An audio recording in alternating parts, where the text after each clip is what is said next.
ഉള്ളിലുള്ള കഥയാണെങ്കിലും ആശയങ്ങളാണെങ്കിലും അത് കമ്മ്യൂണിക്കേറ്റ് ചെയ്യാനുള്ള ഒരു മീഡിയം. അപ്പോൾ എനിക്ക് സിനിമയോട് വളരെയധികം ഒരു ഇഷ്ടം തോന്നാൻ, not just as a maker, ഞാനിപ്പം മാത്രമേ ഒരു ഫിലിം മേക്കർ ആയിട്ടുള്ളൂ, പക്ഷെ എത്രയോ അധികം ഒരു ഓഡിയൻസ് എന്നുള്ള നിലയിലാണ് സിനിമ ഇഷ്ടപ്പെടുന്നത്. അതിലൊരുപാട് സ്ട്രീംസ് ഒത്തുചേരുന്നുണ്ട്. ഈ സ്ട്രീംസ് എല്ലാം ഒത്തുചേർന്നിട്ട് കാണുന്ന വ്യക്തികളിൽ ഒരു ഇമോഷണൽ ഡിഫറൻസ് ക്രിയേറ്റ് ചെയ്യാൻ പറ്റുന്നൊരു മീഡിയമാണ്. അതാണ് എനിക്ക് ആക്ച്വലി മോസ്റ്റ് അട്രാക്റ്റീവായിട്ട് ഫീൽ ചെയ്തിട്ടുള്ള ആ ഒരു ഫാക്ടറാണ്. ഒരു ഇൻഫ്ലുവൻസ് എന്ന് എനിക്ക് പറയാൻ പറ്റില്ല. ഐ തിങ്ക് അത് ആക്ച്വലി ഞാൻ എടുത്തിട്ടുള്ളൊരു പടം കണ്ടിട്ട് മറ്റുള്ളവർ വേണം പറയാൻ. ബിക്കോസ് എവിടെ നിന്നൊക്കെയാണ് ഇൻഫ്ലുവൻസ് വന്നിട്ടില്ല നമുക്ക് പറയാൻ പറ്റില്ലല്ലോ. നമുക്ക് ഇഷ്ടപ്പെടുന്ന ഒരുപാട് ഫിലിം മേക്കേഴ്സ് ഉണ്ടാവും. ഇപ്പോൾ പെർഫോമൻസസ് എടുത്താൽ എനിക്ക് കീഷ്ലോവ്സ്കിയുടെ ഫിലിംസാണ് എൻ്റെ ഫേവറേറ്റ്. ബിക്കോസ് അതിലാരും ആക്ട് ചെയ്യുന്നില്ല, അതൊക്കെ ശരിക്കുള്ള ആൾക്കാരാണ്, ദ റിയൽ പീപ്പിൾ. അതിലൊരു ക്യാരക്ടറെ ഓർക്കുമ്പം എനിക്കത് പരിചയമുള്ള ഒരാളാണ് എന്നുള്ള രീതിയിലാണ് നമ്മളത് ഓർക്കുന്നത്. So performances that's just fantastic.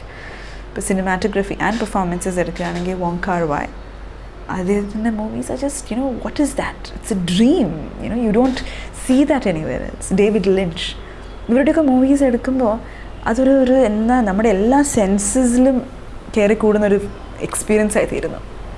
അല്ലാതെ it's not just you watch a movie, no, നമ്മളെ അത് കയറി കോൺക്വർ ചെയ്യുന്ന ഫിലിം മേക്കേഴ്സാണ് അവരൊക്കെ. അപ്പോൾ that kind of film making എനിക്ക് വളരെ I get really excited with that.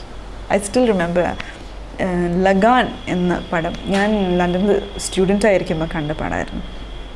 ഞാൻ ആക്ച്വലി അവിടെ ആയതുകൊണ്ട് ഇതിൻ്റെ പബ്ലിസിറ്റി ഒന്നും അറിഞ്ഞിട്ടുണ്ടായിരുന്നില്ല, നത്തിങ് അറ്റ് ഓൾ. ഇങ്ങനെ ഒരു പടം ഉണ്ടെന്ന് തന്നെ കേട്ടില്ല. ഒരു ദിവസം വല്ലാതെ നാട്ടിലെ കാര്യങ്ങളൊക്കെ മിസ് ചെയ്യുമ്പോൾ ഒരു ഇന്ത്യൻ മൂവി കാണാമെന്ന് പറഞ്ഞിട്ട് തനിച്ചു പോയി തിയേറ്ററിലേക്ക്. അപ്പോൾ ഇന്നത്തെ ഇന്ത്യൻ മൂവി ലഗാൻ എന്ന് പറഞ്ഞൊരു പടം, 6 ആക്ടേഴ്സിന് പോലും ഉണ്ടായിരുന്നില്ല. So I just went and sat. ഞങ്ങളൊരു ഐ തിങ്ക് വലിയൊരു തിയേറ്ററിൽ ഒരു 8 പേരുണ്ടായിരുന്നു. So we sat and Aamir Khan is one of my favourite actors. And suddenly Aamir Khan presents എന്നൊക്കെ പറഞ്ഞിട്ട് ദ മൂവി സ്റ്റാർട്ട്സ്. ആൻഡ് എനിക്ക് ഒരു കൺസെപ്ഷൻ ഉണ്ടായിരുന്നു ഇത് എന്താണ് ഫിലിം എന്ന്. ആൻഡ് ആ ഒരു 3-4 മണിക്കൂർ അവിടെ ഇരുന്നിട്ട് ഞങ്ങളെല്ലാവരും 8 പേരും വി വർ സോ എക്സൈറ്റഡ്. ഇത് അപ്പോൾ ആരുടെയെങ്കിലും കമ്മ്യൂണിക്കേറ്റ് ചെയ്യണം ഹൗ ഫെൻറ്റാസ്റ്റിക് ദിസ് ഈസ്. അന്ന് ഈ ട്വിറ്റർ ഫേസ്ബുക്ക് ഇതൊന്നുമില്ല. ആൻഡ് ഐ തിങ്ക് അവിടെ നിന്ന് ഇറങ്ങി പോരുമ്പോഴേക്കും ഞങ്ങൾ 8 പേരും ഭയങ്കര ഫ്രണ്ട്സായി. Why? Just the experience of the film. അത് നമ്മൾ കംപ്ലീറ്റ്ലി കോൺക്വർ ചെയ്യുന്നൊരു ഫിലിമാണ്. അപ്പോൾ അതുപോലെ തന്നെ ഒരുപാട് മൂവീസ് ഉണ്ട് വിച്ച് ഡൂ ദാറ്റ്. അപ്പം ആഗ്രഹിക്കുക എന്താണ്, നമ്മുടെ പടവും ആ ഒരു രീതിയിൽ ആൾക്കാരിൽ ആ ഒരു ഇമോഷണൽ ഷിഫ്റ്റ് വരുത്താൻ സാധിക്കണം. അതിനാണ് നമ്മൾ ശ്രമിക്കുക. I hope some day I get there. ഇതിപ്പോൾ കേരളം എടുത്താലും വേൾഡിലെടുത്താലും സ്ത്രീകൾ എത്രയോ കുറവല്ലേ. വേൾഡിലെടുത്ത് നോക്കും നമ്മൾ വിമൻ ഡയറക്ടേഴ്സ് വളരെ കുറവാണ്. ആൻഡ് ഐ തിങ്ക് അത് കുറേ കൂടുതൽ ആ ഒരു രീതിയിലുള്ള കമ്മിറ്റ്മെൻറ്റ്, ഒരു 24/7 commitment for more than A year, ആ രീതിയിലുള്ളൊരു കമ്മിറ്റ്മെൻറ്റ് നമ്മളൊരു സ്ത്രീ ആവുമ്പോൾ നമ്മുടെ മറ്റേ റോൾസിനെ ബാധിക്കുന്നുണ്ട്.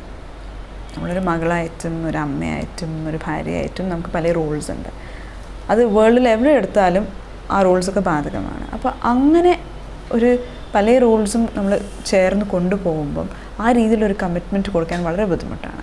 അങ്ങനെ വേണമെങ്കിൽ നമ്മുടെ ഫാമിലിയും ബാക്കി നമുക്ക് ചുറ്റുമുള്ള ആൾക്കാർ അത്രയും സപ്പോർട്ടീവായിരിക്കണം. ഇല്ലെങ്കിൽ അങ്ങനത്തെ വേറെ റോൾസൊന്നും എനിക്ക് ഇല്ല എന്ന് തീരുമാനിക്കണം. ഇതിലേതെങ്കിലും ഒന്നായാലേ പറ്റുള്ളൂ. ആൻഡ് ഐ തിങ്ക് ഇങ്ങനെ വന്നിട്ടുള്ള സ്ത്രീകൾക്ക് മിക്കവർക്കും ഒന്നെങ്കിൽ ആ തരത്തിലുള്ള ഫാമിലി സപ്പോർട്ടും കാര്യങ്ങളും ഉണ്ട്, ഇല്ലെങ്കിൽ അവർ വേറെ ഒരു റോൾസിലേക്കും അവർ പോകുന്നില്ല. അവരൊരു ഫിലിം മേക്കർ എന്ന നിലയിൽ മാത്രം പ്രവർത്തിക്കുന്നവരാണ്. പക്ഷെ പുരുഷന്മാർക്ക് അങ്ങനെ ഇല്ല.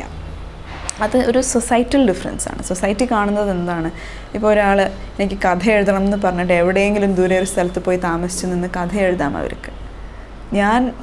എനിക്ക് പറ്റില്ല, എനിക്കത് വീട്ടിൽ തന്നെ നിന്ന് എഴുതണം. ഇപ്പം എൻ്റെ വാവ അവിടെ ഇരുന്ന് കരയുകയാണെങ്കിൽ പോലും ഞാൻ അവനെ പോയി എടുത്ത് അവനെ ആശ്വസിപ്പിച്ച് അത് കഴിഞ്ഞ് തിരിച്ച് വന്നിട്ട് വേണം എനിക്ക് എൻ്റെ കഥ ഇരുന്ന് എഴുതാൻ. അല്ലാതെ എനിക്ക് എവിടെയെങ്കിലും പോയിട്ട് I cannot do that, I don't have that. അത് എൻ്റെ ചോയ്സാണ് കേട്ടോ.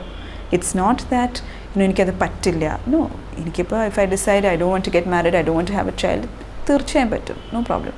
പക്ഷേ നമ്മളൊരു സൊസൈറ്റിയിൽ എടുക്കുന്ന റോൾസാണ്, നമ്മൾ താല്പര്യപ്പെട്ട് എടുക്കുന്ന റോൾസ് ആകുമ്പോൾ അതിനെ കംപ്ലീറ്റ്ലി ജസ്റ്റിഫൈ ചെയ്യണമെന്ന് നമുക്കുണ്ടാവും.